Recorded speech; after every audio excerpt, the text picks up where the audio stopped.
Campaign kyetuzogerako is ekisooka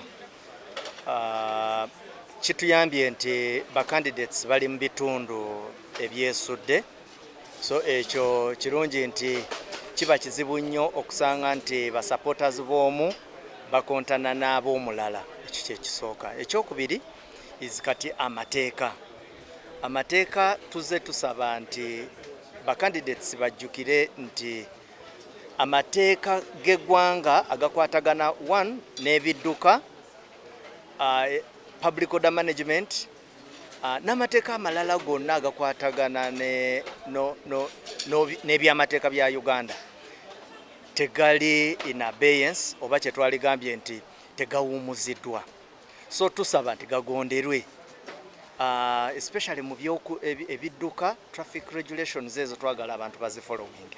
Kubanga tulaba abantu bavuga bubi amamotoka, nosanga emotoka nga kungula abantu bagijjuddeko, then jukira twabasaba, si kubasaba ne twabalagira nti emotoka za police ze twawa ba candidates tetwagala kulabako abantu balala other than abapoliisi abo, kubanga abapoliisi ababa batudde ku mamotoka ago baba bali postured okumakinga sure nti wabaawo threat yonna ku candidate babasobola okujanganga.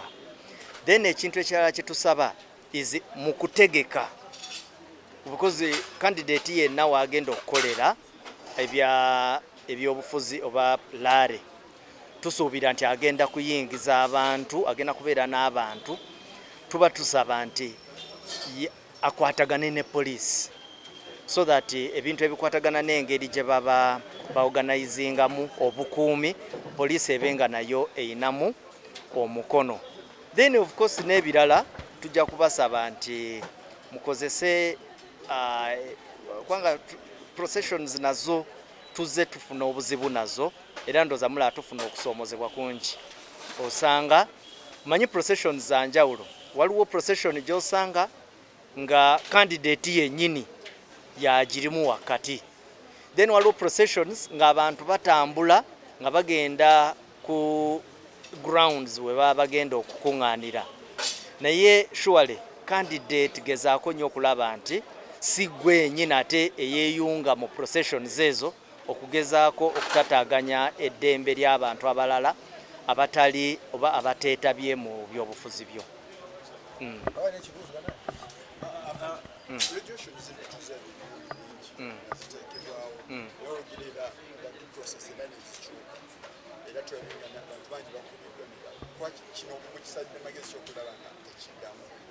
No, tuligezaako nnyo okulaba nti kale kanjogere kino nti waliwo olusi lw'ojja okusangayo incident emu oba endala mu all actors. By the way, mwe muyinza okulowooza nti poliisi yokka, waliwo osanga omupoliisi nga naye asobezaamu okusinziira ku mitendera gye yali badde yeeyisaamu. Those incidents nazo zisoboka, naye ate nga bwe kisoboka era nemu tuligezaako nnyo okulaba nti kale kanjogere kino nti waliwo olusi lw'ojja okusangayo incident emu oba endala mu all actors. By the way, mwe muyinza okulowooza nti poliisi yokka, waliwo osanga omupoliisi nga naye asobezaamu okusinziira ku mitendera gye yali badde yeeyisaamu. Those incidents nazo zisoboka, naye ate nga bwe kisoboka era ne mu bantu ba bulijjo, kubanga abantu ba bulijjo tubabuulidde oba n'ab'ebyobufuzi tubabuulidde nti mukole kino na kino na kiri. Waliwo ajja okutuukiriza amateeka ago, waliwo n'oli akola ki, naye nga ffe nga poliisi tugezaako nnyo okulaba nti yezo deployments ze mulaba nti we tulaba nti omuntu ayagala kumenya teeka nga tumutangira. Then waliwo abamu bosanga nga twetaga just engagements, okuba engaginga, okwogera nabo. So tujja kukozesa kasavu kanyama, era maybe wekisukiridde nnyo awo wejja okusanga nga poliisi ekozesezaamuuko ku ddoboozi erineneko okusinga first and foremost twabakakasa nti okunoonyereza kugenda mu maaso. Without a doubt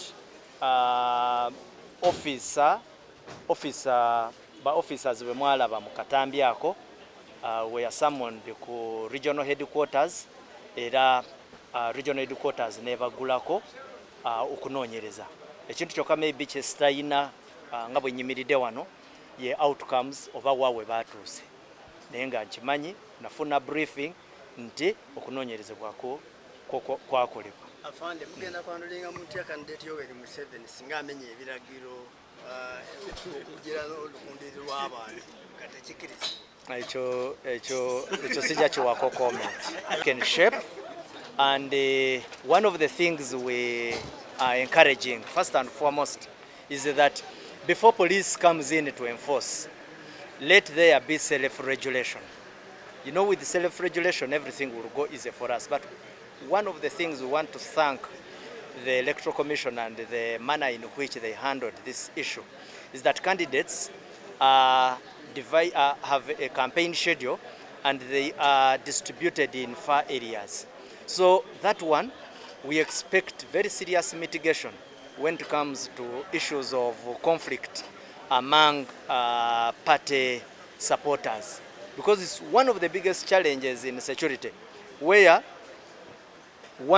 a group of supporters of one candidate comes into contact with a group of another supporter, and before you realize, offenses have been committed, injuries have been registered. So that one, we expect some good deal of mitigation. But next is that we want always to appeal to the people out there. The laws of the country are not in abeyance. They are not under pause. The traffic regulations, the Traffic and Road Safety Act is still in effect. So at all times, you are requested to follow it. But also, in addition, like for instance, dangerous driving, where you find on the top of the vehicle, supporters of a candidate are filled on there, they are disrupting the driver. Other road users cannot use the road with ease. Now, it is not a secret that previously we have registered accidents, and some of these people end up in Mulago with broken limbs. You get it? So it is not only in the interest of police that the road is used well. It is also for your own safety, you as political actors. So we call upon people, one, respect those laws. Now, the next issue also is cooperate with the police. Because in cooperation with the police, one, you get security, you secure the people who have come to attend your rallies. Now, so that is where we ask politicians, because we hear some with a lot of charged statements against police. Go against all those odds and just work with the police. They will secure you. We have a long campaign trail to move. We want everybody to come out of these elections in one piece. Thank you very much. Actually, one of the biggest challenges we are having is with the processions. There is a category of procession you will see, which is common. You have called your rally is going to be in location X, and people move in large numbers towards that procession. Yes, I know the challenges with it, because people will ask you now, what do we do? What our clarion call is avoid and mitigate processions as much as possible.